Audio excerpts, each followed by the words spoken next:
The envelope was still on my kitchen counter when they knocked. My name is Grace and I'm 36 years old. I run a small interior design company called Hearth Home Interiors.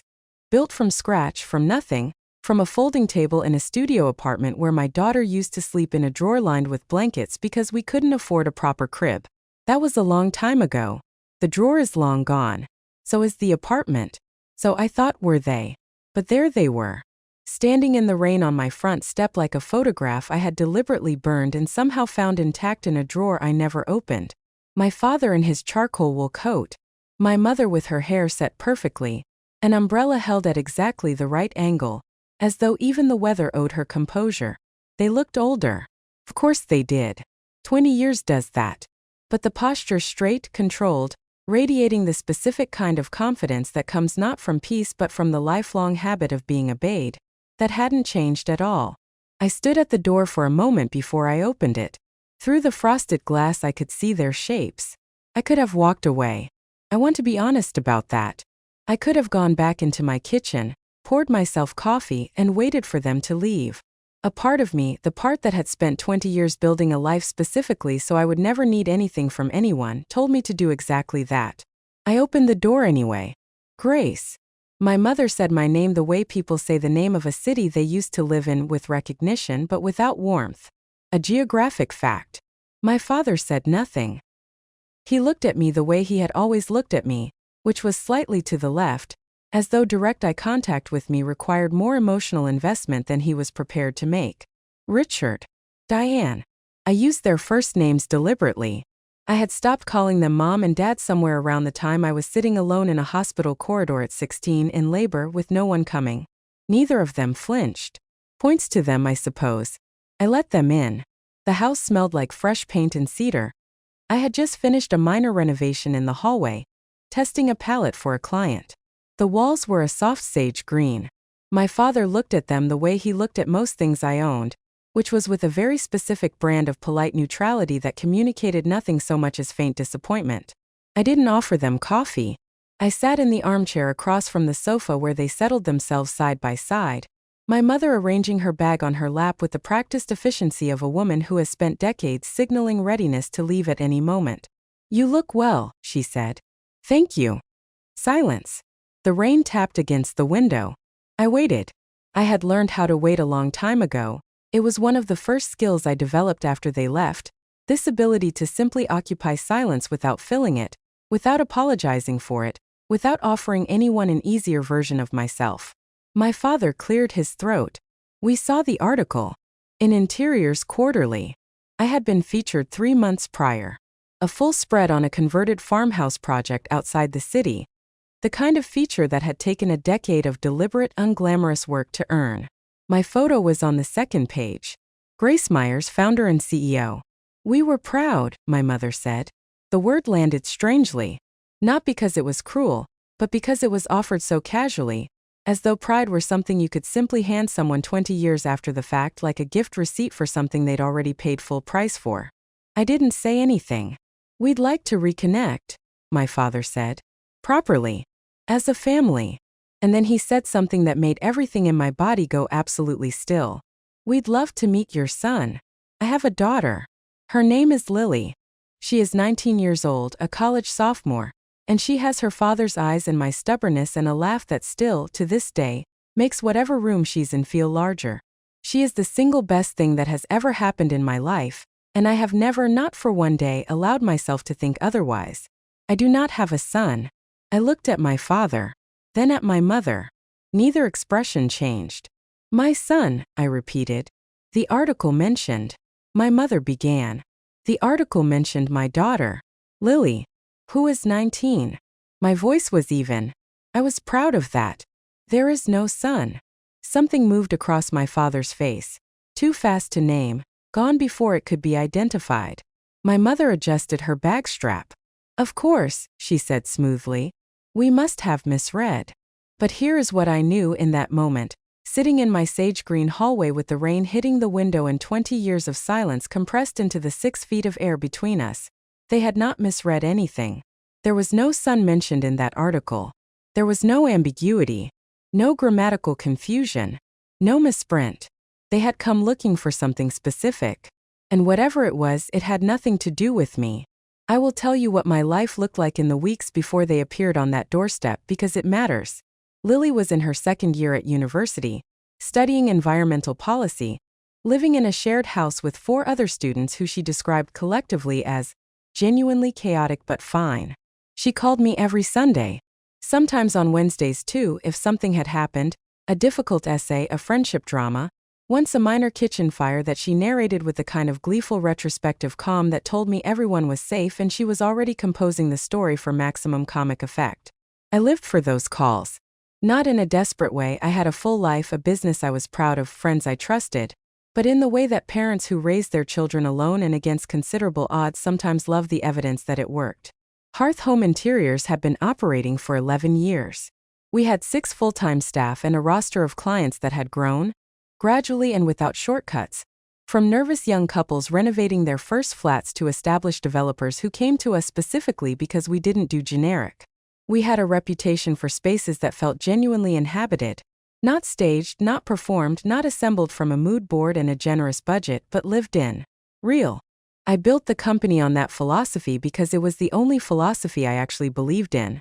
You can fake a lot of things in this world. A home isn't one of them. I had recently taken on a project I was particularly excited about. A heritage townhouse in the city's northern quarter, commissioned by a couple in their early 60s who had spent 40 years in the same house and wanted the next chapter to feel different. Margaret, the wife, had said something in our first meeting that I wrote down afterward and pinned above my desk. I don't want beautiful. I want honest. It was exactly the kind of brief I worked best with. Eleanor, my mentor and the woman who had given me my first real professional break when I was 23 and had exactly $400 in my account, stopped by the studio every few weeks. She was 71, sharp as a new blade, and constitutionally incapable of giving meaningless praise. When she looked at the townhouse sketches and said, "This is some of your best work," I filed it away carefully, the way you file things that you know you'll need to return to on harder days. My life, in other words, was ordered, considered, built deliberately from specific choices made over many years. And then they came back. I didn't tell Lily. Not immediately. She was in the middle of midterms, and there was nothing to tell yet, just a strange visitation, a confusing mention of a non-existent son, 2 people who had not spoken to me in 20 years sitting on my sofa for 40 minutes and leaving without explaining why they had come or what they actually wanted. But I found myself distracted in the days that followed. I would be in the middle of a client consultation and realize I had been staring at a swatch of upholstery fabric for too long without seeing it. I would wake at 3 in the morning with a feeling I didn't immediately recognize. Not quite anxiety, not quite grief, something older than both of those, something that lived below the level of language. I knew that feeling. I had spent years learning to name it. It was the sensation of standing at the edge of something I didn't choose, on ground I thought I had long since left behind. My assistant noticed. Her name is Priya, 27, meticulous and perceptive in equal measure, and she had the particular skill of knowing when to ask questions and when to make excellent coffee and say nothing. On the 3rd day after their visit, she made the coffee and said nothing. I was grateful for that. The second sign came 4 days later. I received a phone call from a number I didn't recognize. A man's voice, polished, professionally warm in the way of people paid to sound professionally warm. He introduced himself as someone calling on behalf of the Myers Family Foundation. He was pleased to inform me that my company, Hearth Home Interiors, had been identified as a finalist for a community development grant. Would I be available to attend an information evening? I asked him how my company had been identified. He said a recommendation had been made by a family member. I thanked him and said I would be in touch. I sat with the phone in my hand for a long moment after the call ended. Then I set it face down on the desk and looked out the window at the street below, where a woman was walking a very small dog in a very large raincoat, and I thought about the specific geometry of what was happening. The visit. The non-existent son. Now this. I called it a coincidence then. I wouldn't call it that anymore. They were building something. I just couldn't see the shape of it yet. The 3rd sign was the most unsettling, because it arrived from a direction I hadn't been watching. Margaret Torres, not my client Margaret, but the woman who had been my neighbor years ago, in the small terraced house I'd rented when Lily was 4, Sent me a message through my business website's contact form. We stayed loosely in touch the way you do with people who helped you during the years when help was not easily available. She had brought me groceries twice when I was too exhausted and too proud to ask. I had never forgotten that. Her message was short. Grace, some people came asking about you. Said they were family. Asked about Lily. Thought you should know. I read the message 3 times. Then I picked up my phone and called her. When? I said when she answered. Last week. Tuesday, I think. A man and a woman. Older. Well-dressed. A pause. She had an umbrella. What did you tell them? Nothing useful. Her voice was dry and entirely unconcerned.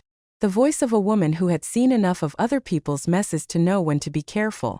I said I hadn't seen you in years. Which is roughly true. Thank you, Margaret. Are you all right? I looked at the wall. The sage green. The color I had chosen because it felt calm. Stable. Like something that didn't shift. I will be, I said. That was the first time I truly started to doubt.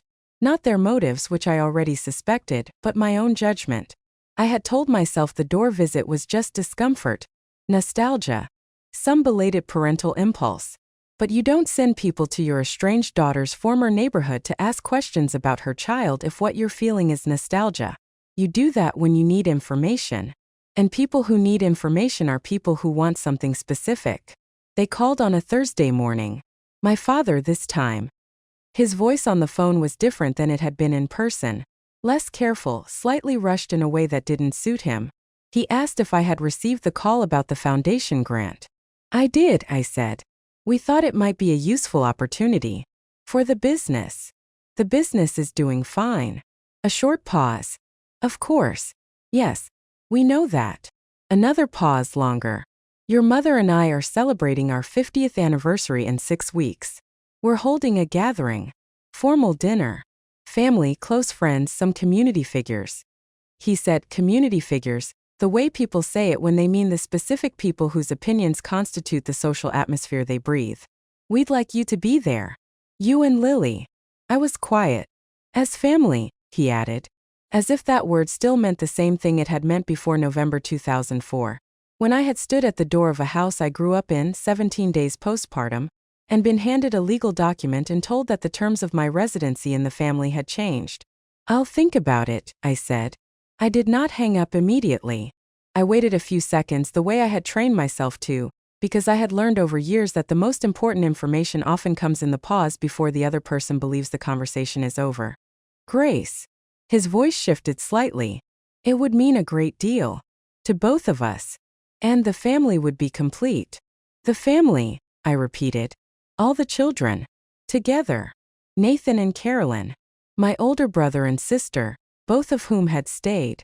Both of whom had watched me leave, or rather watched me be removed, and said nothing. Nathan had sent me a card when Lily was born. One card. No return address.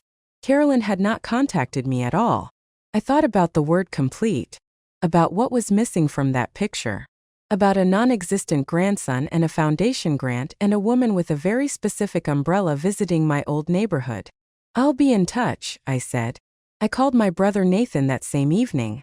We had spoken perhaps 4 times in 20 years, brief, careful conversations that circled the surface of things without ever going under.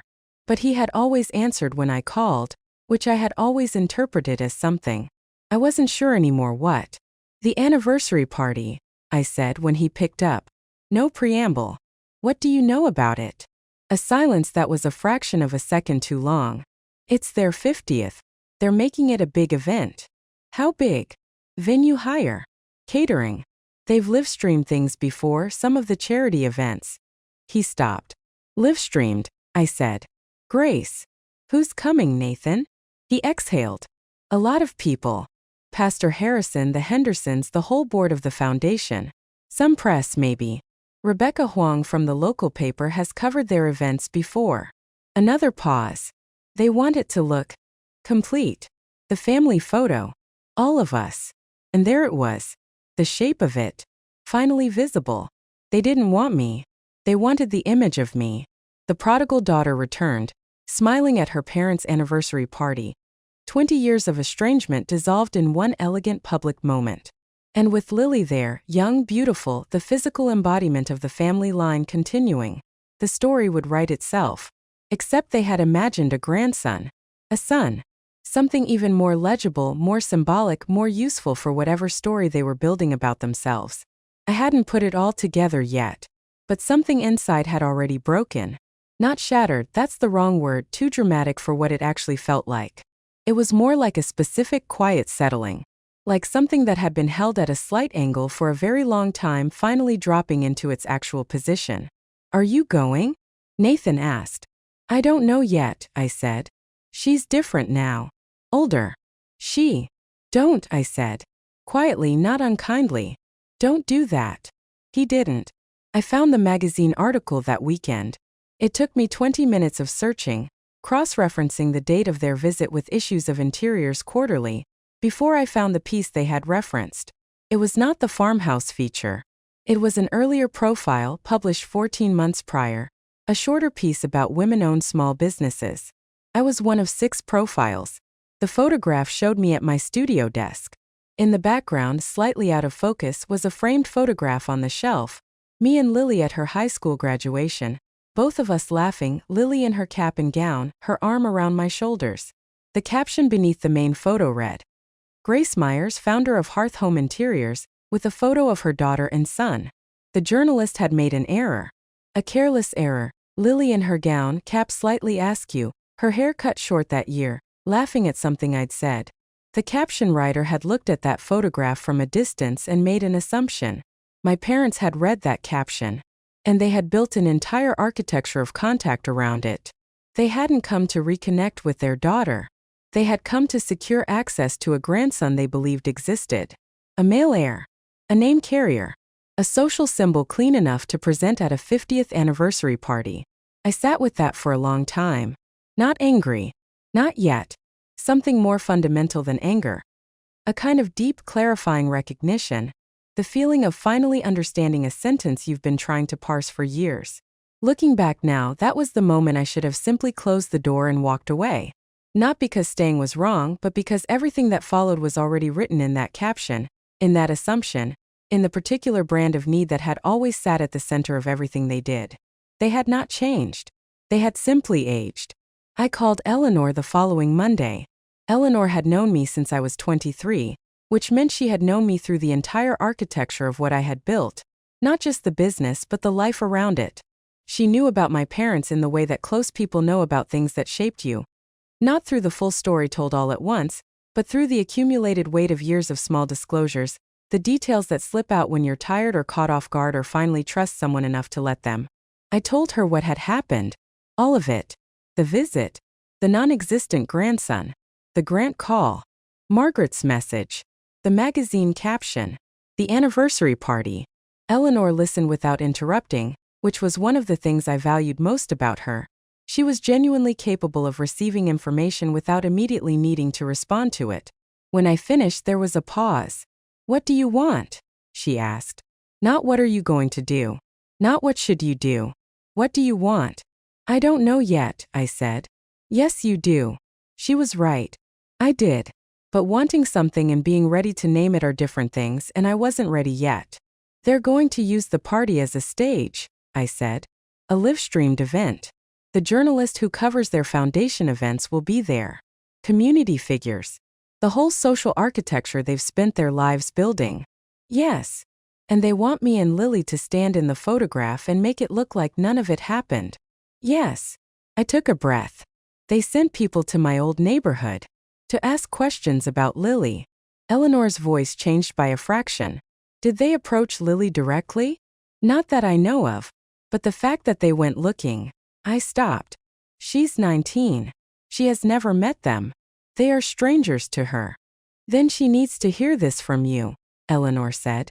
Before they find another angle. That was the turning point. Not the party. Not the public confrontation I was already beginning to see take shape at the edge of my thinking. The moment I understood that whatever I decided, Lily deserved to know the truth of her own history before anyone else tried to write it for her. I drove to Lily's university that Friday. She met me in the courtyard outside her building, in a coat 2 sizes too large that she had inherited from her housemate, carrying a coffee the same way she had carried things since she was small, slightly too many things at once, with great confidence in her ability to manage all of them. She took one look at my face and said, "What happened?" We found a quiet bench near the library, and I told her. Not everything. I had spent 20 years calibrating how much of my parents' rejection I shared with my daughter, protecting her from a history she hadn't made and a bitterness she didn't need to inherit. But I told her the facts. Who they were. What they had done. Why they were back now. The magazine caption. The grandson they thought existed. Lily listened the way she always listened. Very still, very focused, with her coffee cup held in both hands and her eyes on my face the whole time. When I finished, she was quiet for a moment. "They came to your door," she said finally. "Looking for a boy who doesn't exist because they read a photo caption wrong." "Yes. And now they want you to stand at their party and look like a happy family." "Yes." She looked out across the courtyard. A group of students passed laughing about something.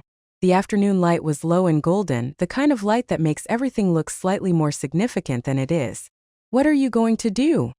she asked. "I haven't decided yet," I said. "But I needed you to know before I decided anything. Because it involves you." She nodded slowly. Then, "Did you keep the papers? The ones from when they—" "Yes," I said. "I still have them." She looked at me. Something passed across her face. Not anger exactly, something more considered than that. The particular expression of a young person encountering a piece of their own history that they knew abstractly, but are now holding concretely for the first time. "Okay," she said. "Tell me what you're thinking." I understood then what I had always known but never articulated so cleanly, that the reason I had kept those papers, the disinheritance documents, the formal letter typed on family lawyer stationery, the specific language of severance, was not bitterness. It was evidence. Not to wound with, not to brandish, but simply because some things need to be documented. Some things need a record. Because there are people in this world who depend entirely on there being no record. I went home and I looked for the envelope. It was where it had always been, in the fireproof box in my wardrobe, behind the spare winter blankets, inside a manila folder that also contained Lily's birth certificate, my business registration documents, and a single photograph of Marcus taken 2 months before he died. He was 21 in the photograph, laughing at something outside the frame, entirely unaware of what was coming. I looked at him for a moment, then set the photo aside and opened the envelope. The letter was typed on cream stationery, headed with the law firm's address. Dated November 14, 2004. The language was legal and precise and cold in the specific way that things are cold when they have been deliberately drained of warmth. "It is hereby confirmed that Grace Elizabeth Myers is formally removed from the Myers family estate and trust, effective immediately. All rights to inheritance, financial support, and family property are hereby revoked." I had been 16 years old when this letter was handed to me, 17 days postpartum. Standing at the door in the rain. I read the whole thing. I hadn't read it in years. I had kept it but not revisited it, the way you keep certain things not to look at but simply because their existence matters. Because they are proof that something happened. I folded it back into the envelope and sat on the edge of my bed for a while. Then I called Nathan. "The party," I said. "I'll come." I also called Margaret Torres, the old neighbor. She had, it turned out, done more than deflect my parents' inquiries. She had, with the particular canniness of a woman who had witnessed my most difficult years from close range, noted the date and time of their visit, taken a photograph of their car in the street from her upstairs window, and kept the notes she had made immediately afterward about what they had asked. "I didn't know if you'd need it," she said. "But I thought, just in case." I asked her to send me the photograph and the notes. She did, within the hour. I sat at my kitchen table and laid out what I had. The original disinheritance letter. The magazine article with the erroneous caption. The record of the foundation grant call. Margaret's photograph and notes. Time-stamped, specific, documenting that they had come to my former neighborhood asking questions about my child before they had come to me directly. And one more thing. I had, on impulse, checked my doorbell camera footage from the day of their visit. The camera had been installed 2 years prior, following a minor break-in on our street. I had forgotten it was there until I remembered it. The footage was clear. Time-stamped. It showed them arriving. It showed the length of their visit. And it showed, just before my father knocked, my mother taking a small notebook from her bag, opening it, reading something and replacing it. A prepared visit, not a spontaneous one. I called it a coincidence then, that they had simply seen the article and felt moved to reconnect. I understand now what it actually was, a project. Something they had planned, resourced, and executed with the same efficiency they had applied to removing me from their lives 20 years earlier. The same precision, just pointed in a different direction. I organized the documents into a folder. I did not know yet exactly what I would do with them, but I knew that when the moment came, I would not walk into that party empty-handed. 2 weeks before the anniversary, my mother called. She was warmer on the phone than she had been in person, or performing warmth more convincingly, which with her amounted to the same thing. She spoke about the venue, the flowers, the guest list. She mentioned that a journalist from the local paper would be covering the event. She mentioned, with the careful casualness of someone who has rehearsed the casualness, that there would be a family photograph. I was hoping, she said, that you might say a few words during the dinner. Something about the family coming together. I was quiet for a moment. How much? I asked. A pause. I'm sorry. You offered $250,000, I said. When you came to the house. Before you left. Your parting comment. I assume that offer is still on the table, or you wouldn't be calling. Another pause, longer this time. Something subtle shifted in the quality of the silence. We want this to be a genuine reunion, she said carefully. Then it should be genuine, I said. All of it. I could hear her breathing. I'll be at the party, I said. So will Lily. But I won't be saying what you want me to say. I heard the exhale. Controlled but audible. I'm not sure what you mean by. I think you do, I said. I'll see you at the party, Diane. I hung up. That was the first time I felt something other than tension when I thought about them. Something cleaner. A kind of resolve that didn't need maintenance. It was simply there, like a fact, like a structural element of the situation. I had spent 20 years building something real. They had spent 20 years building something performed. And in 6 weeks, both of those things were going to be in the same room. The venue was a converted manor house 40 minutes outside the city. It was, I will admit, beautiful. The kind of beauty that money assembles carefully. Arrangements of white flowers on every table. Candlelight that seemed almost natural. A string quartet in the corner playing at a volume calibrated not to interrupt conversation. 200 people dressed in the specific register of formal but understated that signals generational wealth. Name cards and calligraphy. A monogrammed program with a timeline of my parents' life together, beginning with their wedding photograph in 1974 and ending, conveniently, somewhere around 1990. Before Nathan, before Carolyn, before me. Lily stood beside me at the entrance. She was wearing a midnight blue dress she had borrowed from a friend, and she looked, in that particular light, so startlingly like Marcus that my chest tightened for a moment. Same jawline. Same expression of alert, calm consideration. Okay, I said. Completely, she said. She wasn't performing composure. She was simply composed. I don't know how I raised a person like that. Some days I think it was despite me. Some days I think it was because of everything we went through together, the particular education of a life that asks more of you than it should before you're ready. We found our table. Nathan was already seated. He caught my eye and something moved across his face that I interpreted as relief or apology or both. His wife Andrea looked uncertain in the way of people who have been briefed about a situation and are now confronting the actual human weight of it. Carolyn was across the room, near our parents' table. She saw me. She looked away. My parents stood near the entrance, receiving guests. My father in his dinner jacket. My mother in a gown the color of champagne, her hair impeccable, her smile performing warmth for an audience that had no reason to question it. She saw me. For a moment, nothing moved in her face. Then the smile continued, as if nothing had interrupted it. A camera crew was set up near the stage area, not intrusive but present. Livestream equipment. The journalist Rebecca Huang was near the far wall, champagne in hand, talking to someone from the foundation board. She had a small recorder clipped to her lapel. The dinner proceeded. Courses came and went. I ate very little. Lily ate everything with the unself-conscious appetite of a 19-year-old at a free meal, which I found in that tense and calculated room quietly wonderful. At some point Nathan leaned over and said quietly, "You don't have to do this." "I know," I said. "Whatever you're planning." "I'm not planning anything dramatic," I said, which was true in a way. Drama wasn't the point. The truth was the point, and the truth wasn't dramatic, it was just true. The speeches began after dessert. My father went first. He spoke about 50 years, about partnership, about the family they had built. He mentioned Nathan by name, said something warm about Carolyn's children. He gestured toward me and Lily at our table and said, "And we are so glad to have our youngest here tonight. Our Grace." He said it with the ease of a man who had never handed his youngest child a legal document in the rain.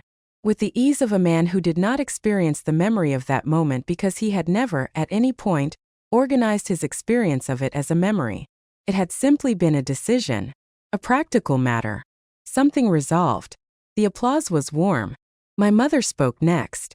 She was better at this than he was, more specific, more emotional in register, better at performing intimacy in front of an audience. She spoke about the years, about challenges met together, about family as the center of everything that mattered. She paused at one point, looked toward our table and said with what appeared to be genuine emotion, "When a family comes back together, when old wounds begin to heal, there's nothing more beautiful than that." More applause. Rebecca Huang was writing something in a notebook. The livestream camera was steady. Then the MC announced that family members were welcome to add a few words. And I stood up. The room was not expecting me. That was clear. A slight murmur, a shift in the atmosphere. My mother's expression changed very slightly, in the way of a person who has planned for many contingencies but cannot be entirely sure which one is arriving. I had no notes. I had the documents in a folder in my bag, but I did not take them out yet. I simply stood and let the room settle. "My name is Grace," I said. "I'm Richard and Diane's youngest child. Many of you may not have known I existed. That's all right. I didn't know many of you existed either, because I've been estranged from this family for 20 years. The silence that followed had a specific quality. Not hostility, not yet, but the very focused attention of people who have suddenly understood that the evening has changed. "I was disowned at 16, I said. In November 2004. 17 days after having my daughter, Lily, who is sitting at that table. It was raining that night. I was handed a legal document at the door of the house I grew up in, and I was asked to leave. My mother's face had gone very still. I want to be clear that I'm not here to create a scene," I continued. "I'm here because 2 months ago, my parents came to my home after 20 years of complete silence, and they asked to meet my son." I paused. "I don't have a son. I have a daughter." They were looking for a grandson, based on a misread photo caption in a magazine article, to present at this party. For the photograph. For the image. The room was absolutely quiet now. "They offered me $250,000 to participate in that image," I said.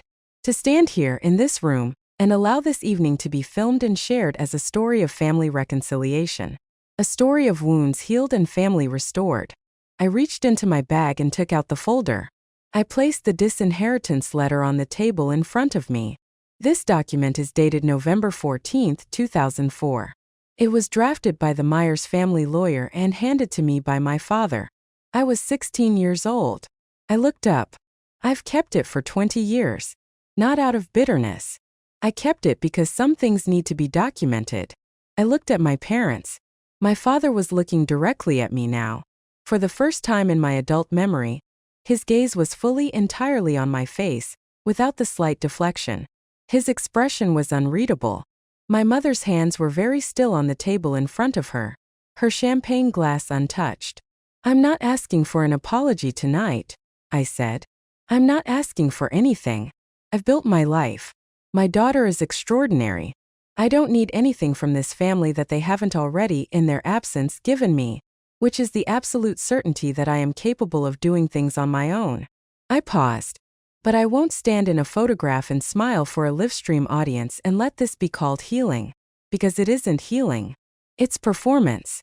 And the difference between those two things is the difference between something real and something managed. I picked up the folder and set it back in my bag.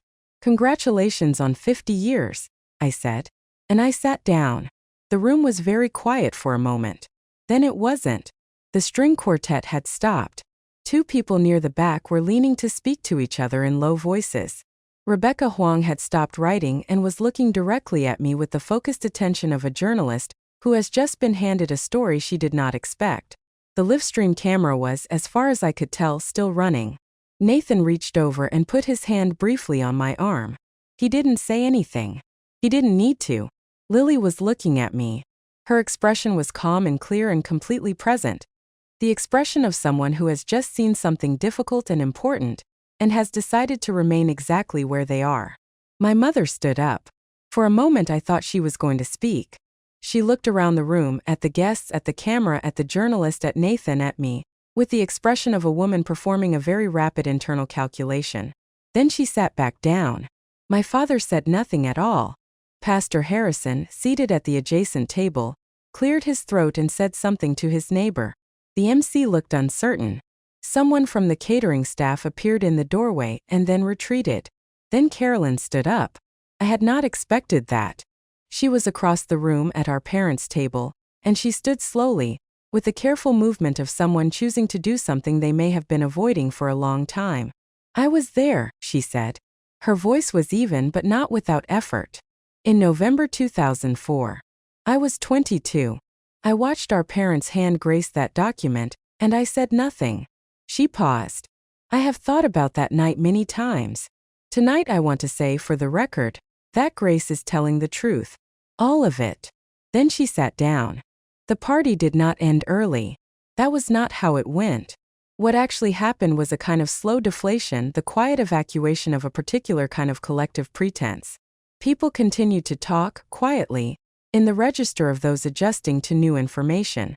The string quartet resumed after a while. Someone brought more coffee. Rebecca Huang approached me near the end of the evening, identified herself, asked if I was willing to speak briefly. I said I would think about it. I was not trying to be a story. I was trying to be honest. Whether those two things overlapped was not something I needed to decide that night. My parents left before the formal end of the evening. I saw them go, my mother first, my father a step behind. Neither of them looked back. I did not feel victorious. I want to be clear about that because the feeling people expect in those moments, the catharsis, the release, the sense of scales balancing, is not what I actually experienced. What I felt was quieter than that and more permanent. A specific kind of stillness that comes not from having won something but from having finally told the truth in a room where the truth had long been unwelcome. Lily and I drove home together. For most of the drive, neither of us spoke. The city moved past the windows, ordinary and continuous, indifferent to what had just happened. "Are you okay?" she asked somewhere on the motorway. "Yes," I said. "Are you?" "Yeah." A pause. It was strange hearing it said out loud in front of all those people. I imagine it was. "But I'm glad you said it." She looked out the window for a moment. "I'm glad it's documented. That it existed. That someone said it." I realized in that car that what I had done in that room was not for myself. Or not only for myself. It was for the record. For the factual account of what had happened. Not the managed version. Not the version that would have been preserved in a live-streamed photograph of a smiling family at a golden anniversary. The real version. The one that included the rain and the document and the 16-year-old at the door. Some things need a witness. Sometimes you have to be your own. In the weeks that followed, things settled into a shape I hadn't anticipated. The live stream had been cut before I finished speaking, but it had run long enough that segments circulated. I was told this by Nathan, who texted me 2 days after the party with a message that began, "I owe you more than a text. But I wanted you to know that what you did was right." He and I spoke on the phone that week for the first time in years with real directness, not circling, not careful, but honest in the specific way of people who have been avoiding honesty for so long that finally arriving at it feels both uncomfortable and necessary. Carolyn called me. I did not expect that. She was awkward on the phone. Not falsely warm, not defensive, but genuinely uncertain. And that uncertainty was the most honest thing I had heard from anyone in that family in my entire life. "I don't know how to fix 20 years, she said. But I wanted to start somewhere. I told her that somewhere was a reasonable place to begin. My mother called 3 weeks after the party. Once, she did not apologize. She said in a voice carefully stripped of everything except the factual register, "I wanted you to know that I've been thinking." That was all. She did not finish the sentence. I said, "All right." And we hung up. It was not a reconciliation. It was not closure in any clean or satisfying sense. It was the beginning of something that might, over years, with great patience and no guarantees, become something cautious and functional. Or it might not. I held both possibilities without urgency. I did not pursue legal action. The disinheritance documents remained in my fireproof box. I did not accept their money. The $250,000 offer, never formally made in writing, evaporated without discussion, which was fine. I had not built Hearth Home Interiors on their money, and I saw no reason to complicate the integrity of that fact. Rebecca Huang published a piece. It was fair, more measured than I expected, focused on the broader theme of family estrangement and the economics of reputation rather than on personal detail. She quoted me once and accurately. My mother called the paper to complain. The paper did not retract anything. The townhouse project, Margaret's Heritage Townhouse in the Northern Quarter, was completed in late spring. I remember the afternoon we finished. The couple stood in their front room and looked at what we had made of the space, and the wife's face did something quiet and genuine that I have no better word for than recognition. She recognized her life in the room we had built. Not an ideal version. Not a performed version. Her actual life, held in the proportions and textures and light of a space that was honest. That evening I walked through the empty rooms alone for a few minutes before locking up. Something I did at the end of every project, a private ritual of closing. I stood in the kitchen, which caught the last of the late light through a west-facing window, and I thought about the word my client had used in our first meeting. Honest. Not beautiful. Honest. Eleanor called while I was still in the building. "I heard it went well," she said. "Tell me about it." I told her. She listened. When I was done, she said, "You know what you did, don't you? You chose honesty over comfort." Not once. Repeatedly. For 20 years. I looked at the light on the kitchen wall. "That's not a small thing," she said. Lily graduated from her second year with grades that made me want to call someone and tell them, which I did. I called Eleanor and I called Margaret Torres and I called Nathan because these were the people who constituted the actual built architecture of my life. The family I had made from choices rather than inherited by circumstance. I kept the disinheritance papers. I will probably always keep them. Not because I need them anymore, not as a wound, but because they are part of the record. Because I am a person who was told at 16 in the rain that I was not worth keeping, and I built anyway. I raised a daughter who stands in rooms and is completely, calmly present. I built a company on the principle that spaces should be honest. I stood in front of 200 people and told the truth without a script and without theatrical effect. The papers are a document. That's all. They describe a decision that was made about me, not a fact about who I am. I know the difference now. I have known it for a long time actually, I just needed at the end to say it out loud. The sage green walls in my hallway are still the same color. Calm. Stable. Something that doesn't shift. I still think it was the right choice. What this story ultimately reveals is not about estrangement or wealth, or the particular cruelty of parents who prioritize reputation over their children. Those are the surface conditions. What lives beneath them is something more universal and in some ways more troubling. The extraordinary capacity of human beings to maintain two entirely incompatible self-narratives simultaneously, indefinitely, and without apparent discomfort. Richard and Diane Myers did not experience themselves as people who had abandoned their daughter. The evidence for this is in the visit itself. The way they arrived at Grace's door, not with guilt, not with an apology half-formed on their lips, but with a request. A practical need. They came as people who believed themselves entitled to make requests of her, which means they had organized their 20 years of silence not as an act of abandonment but as something else entirely. A difficult period, perhaps, a mutual estrangement, a situation that had simply not yet been resolved. Their narrative required no villain. It required only the absence of a record. That absence was what the party was designed to consolidate. Not merely a social performance, though it was that, but a factual overwrite. a live-streamed event with family photographs and a journalist covering community affairs. The Myers family, together, healed, complete. Once that image existed, the version without it would become harder and harder to locate. The rain and the document and the 16-year-old would not be disproven. They would simply be buried under the weight of a more convenient image. Grace's intervention was, in the most precise sense, an act of archival resistance. She did not expose them dramatically. She simply refused to allow the erasure. She provided the other document, the one that predated the anniversary photograph. And she did so in front of witnesses on camera, before the image could be constructed. What is perhaps most psychologically interesting is the role of the children who stayed, Nathan and Carolyn. Their silence over 20 years was not malice. It was something more insidious, the passive complicity of people who have made a private accommodation with an uncomfortable truth. They knew. They had always known. But the cost of naming it, within the family, within the social world their parents maintained, had seemed too high. Carolyn's act of standing up at the party was significant not because it added new information, but because it converted private knowledge into public record.